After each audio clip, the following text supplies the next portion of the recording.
Hello my dear friends, আপোনালোকক এই নতুন ভিডিঅ'লৈ পুনৰবাৰ আন্তৰিক স্বাগতম জনাইছো। আজি এই ভিডিঅ'টিৰ চতুৰ্থ খণ্ড হয় ইণ্ডিয়ান পলিটি সম্পৰ্কে আৰু এই ভিডিঅ'টি ডিএলএড এন্ট্ৰেন্স এক্সাম বা বিএড এন্ট্ৰেন্স এক্সাম 2025 ৰ বাবে বিশেষভাৱে গুৰুত্বপূৰ্ণ। যিসকল বন্ধু-বান্ধৱে বৰ্তমান ডিব্ৰুগড় ইউনিভাৰ্চিটি,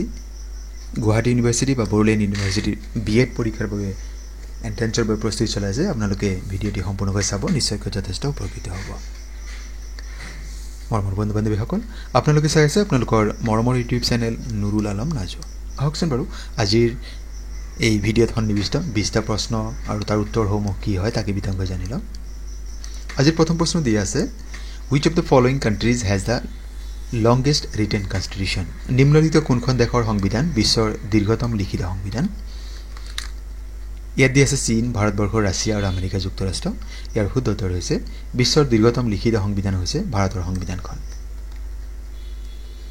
আৰু এই সংবিধানখন 1949 চনৰ 26 নৱেম্বৰ তাৰিখে গৃহীত হৈছিল আৰু 1950 চনৰ 26 জানুৱাৰী তাৰিখে কাৰ্যকৰী হৈছে বা বলবৎ কৰা হৈছে। পৰৱৰ্তী প্ৰশ্ন, the number of members included in the constitution drafting committee was? ভাৰতৰ সংবিধানৰ খচৰা সমিতিত মুঠ কিমানজন সদস্য আছিল? ইয়াত বিকল্প দি আছে 8 জন, 9 জন, 5 জন, 7 জন। ইয়াৰ শুদ্ধ উত্তৰ 7 জন। এই 7 জন কোন কোন হয় তাকে এবাৰ আমি জানি লওঁ। এই ড্ৰাফটিং কমিটি গঠন কৰা হৈছিল 1947 চনৰ 29 আগষ্ট তাৰিখে আৰু ইয়াৰ চেয়াৰমেন আছিল ডক্টৰ বি.আৰ. আম্বেদকাৰ। সৰ্বমুঠ সদস্য সংখ্যা 7 জন। এই 7 গৰাকী সদস্য doctor B R. Ambedkar, A. Krishnaswami Ayyar, N. Gopalaswami, K. M. Munshi, Muhammad Saadulla, B L. Mitter, D P. Khaitan.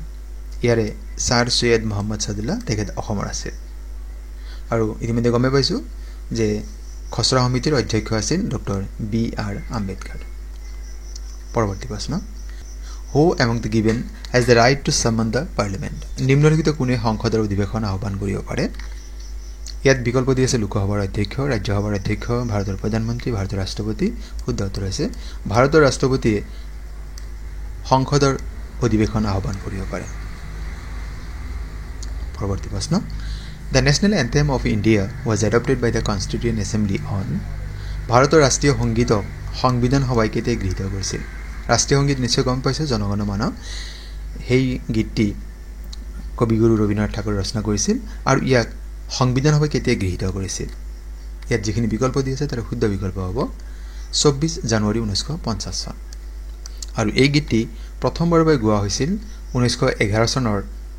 27 December তাৰিখে। National anthem was first sung on 27 December 1911 at the Calcutta session of the Indian National Congress. ভাৰতীয় জাতীয় কংগ্ৰেছৰ কলিকাতা অধিৱেশনত 1911 চনৰ 27 ডিচেম্বৰ তাৰিখে এই ৰাষ্ট্ৰীয় সংগীতটি প্ৰথমবাৰৰ বাবে গোৱা হৈছে। Question number 5, who can pardon a sentence of death? কোনে এজন মৃত্যুৰ আদেশ ক্ষমা কৰি দিব পাৰে? ভাবি ল'লোঁ যে উচ্চ ন্যায়ালয় বা উচ্চতম ন্যায়ালয়ে এজন ব্যক্তিক তেওঁ মৃত্যুৰ আদেশ দিলে, তেওঁ যিটো অপৰাধ কৰিছে তাৰ বাবে। এতিয়া ভাৰতৰ কোনজন ব্যক্তিয়ে সেই ব্যক্তিজনৰ যিটো মৃত্যুৰ আদেশ সেইটো তেওঁক সম্পূৰ্ণৰূপে মাফ কৰি দিব পাৰে, তাৰ পৰা ৰেহাই দিব পাৰে, বা তেওঁৰ সেই যিটো শাস্তি প্ৰদান কৰা হয়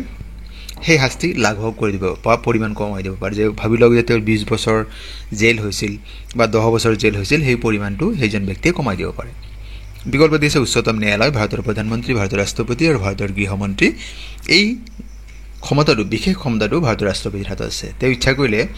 যিজন ব্যক্তিক ন্যায়ালয়ে যিটো শাস্তি প্ৰদান কৰিছে সেই শাস্তি তেওঁ লাঘৱ কৰি দিব পাৰে বা মৃত্যুৰ আদেশটো তেওঁ ৰদ কৰি দিব পাৰে বা তেওঁ সেইটো উঠাই ল'ব পাৰে। পৰৱৰ্তী প্ৰশ্ন, if the president of India wants to resign from his office, whom does he address his resignation to? যদি ভাৰতৰ ৰাষ্ট্ৰপতিয়ে নিজৰ পদৰ পৰা ইস্তফা দিব পাৰে, তেখেতৰ পদত্যাগ পত্ৰ কাৰ হাতত দাখিল কৰিব লাগে?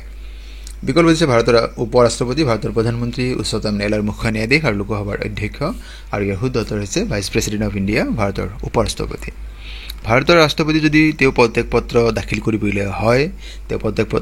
পদত্যাগ কৰিব বিচাৰে, তেন্তে তেওঁৰ পদত্যাগ পত্ৰটো ভাৰতৰ উপ ৰাষ্ট্ৰপতিৰ হাতত দাখিল কৰিব লাগিব। ইয়াত পৰৱৰ্তী শ্লাইডত কেইটামান অতি দৰকাৰী কথা আছে যে কোনে কাৰ ওচৰত শপত গ্ৰহণ কৰে আৰু কাৰ ওচৰত পদত্যাগ পত্ৰ দাখিল কৰে। ইয়াত চাওক যে ভাৰতৰ ৰাষ্ট্ৰপতিয়ে তেওঁৰ শপত গ্ৰহণ কৰে ভাৰতৰ উচ্চতম ন্যায়ালয়ৰ মুখ্য ন্যায়াধীশৰ ওচৰত, আৰু তেওঁৰ অনুপস্থিতিত যিজন জ্যেষ্ঠ বিচাৰপতি আছে তেনেকুৱা এজন বিচাৰপতিৰ ওচৰত তেওঁ শপত গ্ৰহণ কৰে আৰু যদি পদত্যাগপত্ৰ দাখিল কৰিব লাগে তেওঁ ভাৰতৰ উপৰাষ্ট্ৰপতিৰ হাতত দিয়ে ভাইচ প্ৰেসিডেন্টে শপত গ্ৰহণ কৰে ৰাষ্ট্ৰপতিৰ ওচৰত আৰু পদত্যাগপত্ৰ দাখিল কৰিব লাগিব ৰাষ্ট্ৰপতিৰ ওচৰত প্ৰধানমন্ত্ৰীয়ে শপত গ্ৰহণ কৰে ৰাষ্ট্ৰপতিৰ ওচৰত আৰু পদত্যাগপত্ৰ ৰাষ্ট্ৰপতিৰ হাততে দিব লাগিব কোনো ৰাজ্যপালে যদি শপত গ্ৰহণ কৰে সেই ৰাজ্যৰ উচ্চ ন্যায়ালয়ৰ মুখ্য ন্যায়াধীশৰ ওচৰত আৰু পদত্যাগপত্ৰ দাখিল কৰিব লাগে ৰাষ্ট্ৰপতিৰ হাতত ৰাজ্যৰ মুখ্যমন্ত্ৰীয়ে পদত্যাগপত্ৰ দাখিল কৰিব লাগে শপত গ্ৰহণ কৰে ৰাজ্যপালৰ ওচৰত আৰু পদত্যাগপত্ৰ দাখিল কৰিব লাগে ৰাজ্যপালৰ হাতত chief justice of the high court উচ্চ ন্যায়ালয়ৰ যিজন মুখ্য ন্যায়াধীশ তেওঁ ৰাজ্যপালৰ ওচৰত শপত বাক্য পাঠ কৰে আৰু পদত্যাগপত্ৰ দাখিল কৰিবলৈ তেওঁৰ ওচৰতে দাখিল কৰিব লাগিব যেটো chairman of state public service commission যেনেকৈ ভাবিলৈছো আমি যদি অসমৰ কথা কওঁ এপিএছচিৰ যিজন চেয়াৰমেন হ'ব তেওঁ অসমৰ যিজন ৰাজ্যপাল তেওঁৰ ওচৰত শপত বাক্য পাঠ কৰিব আৰু তেওঁ যদি পদত্যাগপত্ৰ দাখিল কৰিব তেন্তে ভাৰতৰ ৰাষ্ট্ৰপতিৰ হাতত দাখিল কৰিব লাগিব এই তালিকাটো খুবেই গুৰুত্বপূৰ্ণ আপোনাৰ কাইণ্ডলি নোট ডাউন কৰি ল'ব পাৰে next who is the first female speaker of the Lok Sabha লোকসভাৰ প্ৰথম মহিলা অধ্যক্ষ বা অধ্যক্ষা কোন আছিল বিকল্প যে সুচেতা কৃপালিনী শিলা দীক্ষিত সুমিত্ৰা মহাজন আৰু মীৰা কুমাৰ আৰু ইয়াৰ শুদ্ধ উত্তৰ হৈছে মীৰা কুমাৰ 2009 চনত তেখেতে লোকসভাৰ অধ্যক্ষ হিচাপে কাৰ্যনিৰ্বাহ আৰম্ভ কৰিছিল আৰু ভাৰতৰ দ্বিতীয়গৰাকী মহিলা লোকসভাৰ অধ্যক্ষ হৈছে সুমিত্ৰা মহাজন পৰৱৰ্তী প্ৰশ্ন Who considers the right to constitutional remedies as the very heart and soul of the Indian Constitution? কোনজন ব্যক্তি সাংবিধানিক প্ৰতিকাৰৰ অধিকাৰ ভাৰতৰ সংবিধানৰ আত্মা বুলি কৈছে বিকল্প আমাক যিখিনি দিয়া আছে তাৰ শুদ্ধ বিকল্প ডক্টৰ বি আৰ আম্বেদকাৰ তেখেতে right to constitutional remedies বা সাংবিধানিক প্ৰতিকাৰৰ অধিকাৰক ভাৰতৰ সংবিধানৰ আত্মা বুলি কৈছিল আৰু এই অধিকাৰটি সংবিধানৰ 32 নম্বৰ আৰ্টিকলত দিয়া আছে আৰু ডক্টৰ বি আৰ আম্বেদকাৰ এইজনা ব্যক্তিক ভাৰতৰ সংবিধানৰ পিতৃ বুলি জনা যায় ফাদাৰ অফ ইণ্ডিয়ান কনষ্টিটিউশ্যন বুলিও কোৱা হয় question number 9 which of the given amendments in the Indian constitution lead to the beginning of panchayat raj in India সংবিধানৰ কিমানতম সংশোধনৰ জৰিয়তে ভাৰতত পঞ্চায়তী শাসন ব্যৱস্থা প্ৰৱৰ্তন কৰা হৈছে ইয়াত বিকল্প আমাক যিখিনি দিয়া আছে তাৰ শুদ্ধ বিকল্প হ'ব 73rd amendment সংবিধানৰ 73তম সংশোধনৰ জৰিয়তে ভাৰতত পঞ্চায়তী শাসন ব্যৱস্থা প্ৰৱৰ্তন কৰা হৈছে আৰু এই সংবিধান সংশোধনী 1992 কৰা হৈছিল question number 10 who was the prime minister of India when the first coalition government formed at the center কেন্দ্ৰত প্ৰথমবাৰ মৰ্চা চৰকাৰ হতে ভাৰতৰ প্ৰধানমন্ত্ৰী কোন আছিল মোৰাৰজী দেশাই বিশ্বনাথ প্ৰতাপ সিং ইন্দ্ৰ কুমাৰ গুজৰাল ইন্দিৰা গান্ধী শুদ্ধ উত্তৰ হ'ব মোৰাৰজী দেশাই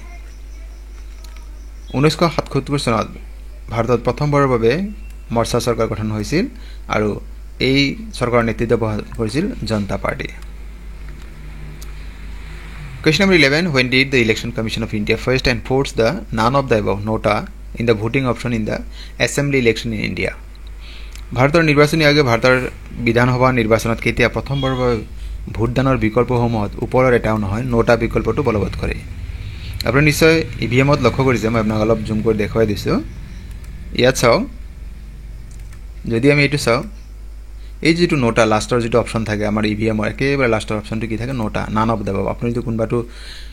যিমান কেইগৰাকী প্ৰাৰ্থী আছে নিৰ্বাচনৰ কোনো এজনে পছন্দ নহয় তেন্তে আপুনি নোটা একেবাৰে লাষ্ট অপচনটো আপুনি টিপিব পাৰে এইটো নোটা বুলি দিয়া আছে তে এইটো প্ৰথমৰ বাবে কেতিয়া বলবৎ কৰা হৈছিল ইয়াত বিকল্প যিখিনি দিয়া আছে তাৰ শুদ্ধ বিকল্প হ'ব নৱেম্বৰ 2013 চনৰ নৱেম্বৰ মাহত যে ইলেকশ্যন অনুষ্ঠিত হৈছিল তাতে এই নোটা প্ৰথমৰ বাবে প্ৰৱৰ্তন কৰা হৈছিল Who is the first law and justice minister of independent India? ভাৰতৰ প্ৰথম আইন আৰু ন্যায় মন্ত্ৰী কোন আছিল? ইয়াতে বিকল্পসমূহৰ শুদ্ধ বিকল্প হৈছে ডক্টৰ বি আৰ আম্বেদকাৰ তেখেত আছিল ভাৰতৰ প্ৰথম গৰাকী আইন আৰু ন্যায় মন্ত্ৰী আৰু যদি কয় ভাৰতৰ প্ৰথম গৰাকী শিক্ষা মন্ত্ৰী কোন আছিল তেন্তে Maulana Abul Kalam Azad Question number 13 which constitution amendment act discontinued the Anglo-Indian reserves seat in the parliament and state legislature? কোনটো সংবিধান সংশোধনৰ জৰিয়তে সংসদ আৰু বিধানসভাত ইং ভাৰতীয় লোকৰ আসন সংৰক্ষণ ব্যৱস্থা বন্ধ কৰা হৈছে ইয়াৰ শুদ্ধ উত্তৰটি হৈছে 104th amendment act আমি নিশ্চয় জানো যে ভাৰতৰ যেটো সদন নিম্ন সদন লোকসভাত 545 গৰাকী সদস্যৰ 543 গৰাকী নিৰ্বাচিত হয় আৰু 2 গৰাকী ভাৰতৰ ৰাষ্ট্ৰপতিয়ে মনোনীত কৰিব পাৰিছিল ইং ভাৰতীয় বা এংলো ইণ্ডিয়ান কমিউনিটিৰ পৰা এই কথাটো মানে 104 নম্বৰ সংবিধান সংশোধনৰ জৰিয়তে বা বিধানসভাতো কিছুমান এই ব্যৱস্থা আছিল এটো বন্ধ কৰি দিছে 104 নম্বৰ সংশোধনৰ জৰিয়তে আৰু এই সংবিধান সংশোধনী 2020 চনত হৈছিল Which article of the Indian Constitution provides for Vice President of India? ভারতীয় সংবিধানৰ কোনটো অনুচ্ছেদত ভাৰতৰ উপৰাষ্ট্ৰপতিৰ বিষয়ে উল্লেখ আছে? ইয়াত বিকল্প যিখিনি দিয়া আছে তাৰ শুদ্ধ বিকল্প হৈছে আৰ্টিকেল নম্বৰ 63 63 নম্বৰ অনুচ্ছেদত ভাৰতৰ উপৰাষ্ট্ৰপতিৰ বিষয়ে উল্লেখ আছে আমি নিশ্চয় সকলো জানো ভাৰতৰ প্ৰথম গৰাকী উপৰাষ্ট্ৰপতি আছিল ডক্টৰ সৰ্বপল্লী ৰাধাকৃষ্ণ আৰু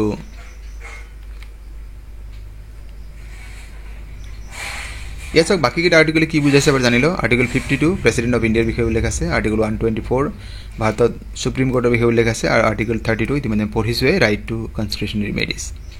এটা আপোনাৰ বাবে এটা প্ৰশ্ন আপোনালোক উত্তৰ দি কমেন্ট বক্সত জনাব who is the present vice president of India ভাৰতৰ বৰ্তমান উপৰাষ্ট্ৰপতিৰ নাম কি Question number 15 Who is the speaker of 18th Lok Sabha 18তম লোকসভাৰ অধ্যক্ষজনৰ নাম কি মানে বৰ্তমান যিজন আছে জেপি নাড্ডা ওম বিৰলা অমিত শাহ আৰু মনোহৰলাল খাট্টাৰ ইয়াৰ শুদ্ধ উত্তৰ হৈছে ওম বিৰলা এখেত হৈছে 18তম লোকসভাৰ অধ্যক্ষ On 26th of June 2024 Om Birla elected as the speaker of the 18th Lok Sabha by a voice vote আৰু যদি কোৱা হয় যে who is known as the father of Lok Sabha তেন্তে উত্তৰটি হ'ব G V Mavalankar Ganesh Vasudev Mavalankar and he was the first speaker of the Lok Sabha আৰু এটা প্ৰশ্ন কেতিয়াবা দিয়ে যে উত্তৰ পূৰ্বাঞ্চলৰ পৰা লোকসভাৰ অধ্যক্ষ পদত অধিষ্ঠিত প্ৰথম ব্যক্তিগৰাকী কোন হয় তেন্তে হ'ব PA. Sangma The term secular was added to the preamble of the Indian Constitution in which of the following ধৰ্মনিৰপেক্ষ শব্দটো ভাৰতীয় সংবিধান কোনটো সংশোধনৰ জৰিয়তে সংযোগ কৰা হৈছিল ইয়াতে বিকল্পসমূহৰ শুদ্ধ বিকল্প হৈছে 42nd amendment 42তম সংশোধনৰ জৰিয়তে এই ধৰ্মনিৰপেক্ষ শব্দটো ভাৰতীয় সংবিধানৰ প্ৰস্তাৱনাত সন্নিৱিষ্ট কৰা হৈছিল 1976 ত আৰু 42তম সংশোধনৰ যেটো আছিল ইয়াক মিনি কনস্টিটিউশন বুলি কোৱা হয় ধৰ্মনিৰপেক্ষ বা সেকুলাৰ শব্দৰ উপৰিও সোশ্যালিষ্ট আৰু ইন্টিগ্ৰিটি শব্দটো 42তম সংশোধনৰ জৰিয়তে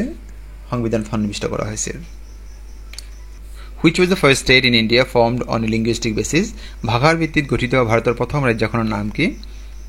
এৰ শুদ্ধ উত্তৰটি হ'ব অন্ধ্ৰ প্ৰদেশ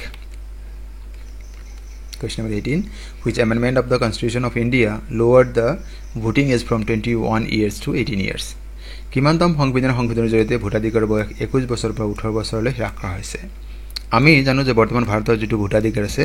সাৰ্বজনীন প্ৰাপ্তবয়স্ক ভোটাধিকাৰ বা ইউনিভাৰ্সাল এডাল্ট ফ্ৰেঞ্চাইজ বুলি যাক কোৱা হয় এই নিয়মতে প্ৰত্যেকজন ব্যক্তি 18 বছৰ বয়স হলে তেওঁলোকে ভোটাধিকাৰ লাভ কৰে ইয়াত কোনো ধৰ্মীয় বা পুৰুষ মহিলা বা শিক্ষিত বা অন্য কোনো ধৰণতেও আমি বৈষম্যমূলক আচৰণ কৰিব নোৱাৰো 18 বছৰ হলে তেওঁলোক ভোটাধিকাৰ লাভ কৰে প্ৰথমতে ভাৰতত এই ভোটাধিকাৰ বয়স 21 বছৰ আছিল এটা ক'ব লাগে যে কিমানতম সংবিধান সংশোধনৰ জৰিয়তে এই ভোটাধিকাৰ বয়স 21 ৰ পৰা 18 লৈ হ্ৰাস কৰা হৈছে ইয়াত বিকল্পসমূহৰ শুদ্ধ বিকল্প হৈছে 61st amendment সংবিধানৰ 61তম সংশোধনৰ জৰিয়তে এই ভোটাধিকাৰ 21 বছৰ বয়সৰ পৰা 18 বছৰলৈ হ্ৰাস কৰা হৈছে Question number 19 When was the National Human Rights Commission of India formed ভাৰতৰ ৰাষ্ট্ৰীয় মানৱ অধিকাৰ আয়োগ কোন চনত গঠন কৰা হৈছে ইয়াত বিকল্প যিখিনি দিয়া আছে তাৰ শুদ্ধ বিকল্প হ'ব 12th of October 1993 1993 চনৰ 12 অক্টোবৰ তাৰিখে ভাৰতৰ ৰাষ্ট্ৰীয় মানৱ অধিকাৰ আয়োগ গঠন কৰা হৈছে Question number 20 আৰু আজিৰ ভিডিঅ'ৰ অন্তিম প্ৰশ্ন Who is the first Chief Justice of the Supreme Court of India ভাৰতৰ উচ্চতম ন্যায়ালয়ৰ প্ৰথম মুখ্য ন্যায়াধীশ কোন আছিল বিকল্প মাক যিখিনি দিয়া আছে তাৰ শুদ্ধ বিকল্প হ'ব হৰিলাল জে কানিয়া ইয়াত যিখিনি মানুহৰ নাম দিয়া আছে প্ৰত্যেকজনে উচ্চতম ন্যায়ালয়ৰ মুখ্য ন্যায়াধীশ পদত অধিষ্ঠিত আছিল কিন্তু প্ৰথম গৰাকী আছিল হৰিলাল জে কানিয়া আমি নিশ্চয় জানো যে অসমৰ মাত্ৰ এগৰাকী ব্যক্তি ভাৰতৰ উচ্চতম ন্যায়ালয়ৰ মুখ্য ন্যায়াধীশ পদত অধিষ্ঠিত হৈছিল তেখেত আছিল জাষ্টিস ৰঞ্জন গগৈ এইগৰাকী ছবিত আপুনি দেখা পাইছে তেখেতে উচ্চতম ন্যায়ালয়ৰ 46তম মুখ্য ন্যায়াধীশ হিচাপে কাৰ্যনিৰ্বাহ কৰিছিল 2018 আৰু 19 এই দুই বছৰৰ কাৰণে তেখেত আছিল আৰু উচ্চতম ন্যায়ালয় গঠন কৰা হৈছিল 1950 চনৰ 26 জানুৱাৰী তাৰিখে আৰু উচ্চতম ন্যায়ালয় ক'ত অৱস্থিত আমি নিশ্চয় সকলো জানো এই নতুন দিল্লীত অৱস্থিত মৰমৰ বন্ধু-বান্ধৱীসকল আজিৰ বিষয়বস্তু কেনে পালে কমেন্ট কৰি জনাবচোন আশা কৰো আপোনালোকে ভালেই পাইছে আপোনালোকে বহুতে পৰামৰ্শ আগবঢ়াইছিল ইণ্ডিয়ান পলিটিৰ প্ৰশ্ন আপলোড কৰাৰ কাৰণে আপোনালোকৰ পৰামৰ্শৰ ভিত্তিতে আজিৰ ভিডিঅ'ৰ যুগত কৰা হৈছে আপোনালোকৰ বিনম্ৰ অনুৰোধ যদি প্ৰথমবাৰৰ বাবে আমাৰ চেনেলটি চাই আছে আমাৰ চেনেলটি এতিয়ালৈকে সাবস্ক্ৰাইব কৰা নাই চেনেলটি সাবস্ক্ৰাইব কৰিবলৈ আশা থাকিলে ভিডিঅ'সমূহ লাইক কমেন্ট আৰু শেয়াৰ কৰিব আৰু আজিৰ ভিডিঅ' সম্পূৰ্ণ কৰি চোৱাৰ বাবে আপোনালোকক জনাইছো অশেষ ধন্যবাদ